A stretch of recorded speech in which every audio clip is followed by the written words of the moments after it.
Hello everyone, welcome to the first series on this channel. Every few weeks or so I'll be going over different builds for people who are interested in getting into PC gaming.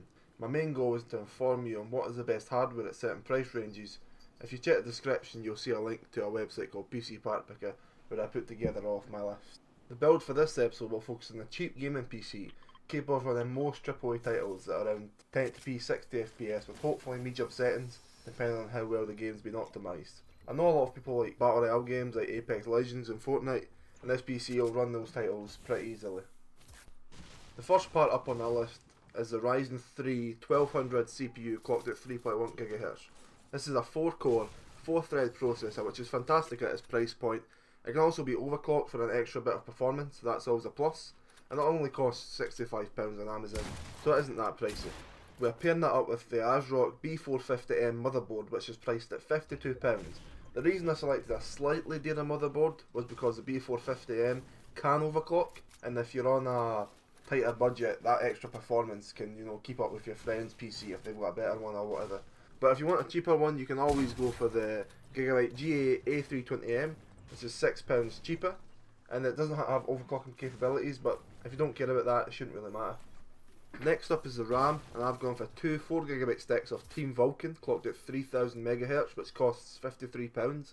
You can get slower RAM for cheaper, but Ryzen CPUs do take advantage of faster memory, and you can definitely squeeze some extra FPS out of your games by buying faster memory. But again, if you're on a lower budget, get slower RAM for cheaper, but make sure you at least get 8GB altogether. Now you need somewhere to store your games. For the hard drive, I've decided to go with the Western Digital Caviar Blue 1TB hard drive. This will be plenty of space for all your games and applications. It's only £35, so it really isn't a bad bargain.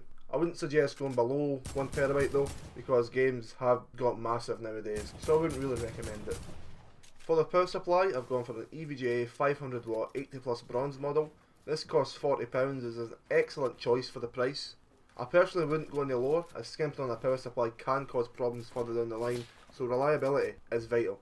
Now we have the case, and that's just personal preference really, but I wanted to go for a complete build, so I decided to go for the Bitphoenix Nova that is only £30.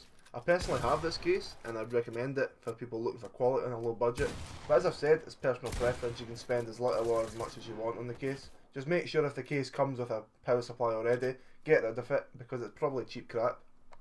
And now the main piece of a gaming PC, the graphics card. This was an easy choice. The Gigabyte RX 574GB is a more than enough power for 1080p gaming, and it fetches quite a low price at only £137. It runs Apex Legends at medium to high settings at a solid 85 average FPS, and it manages to run Fortnite at the Epic preset at mostly 60 FPS, so maybe turn a few settings down in Fortnite like shadows.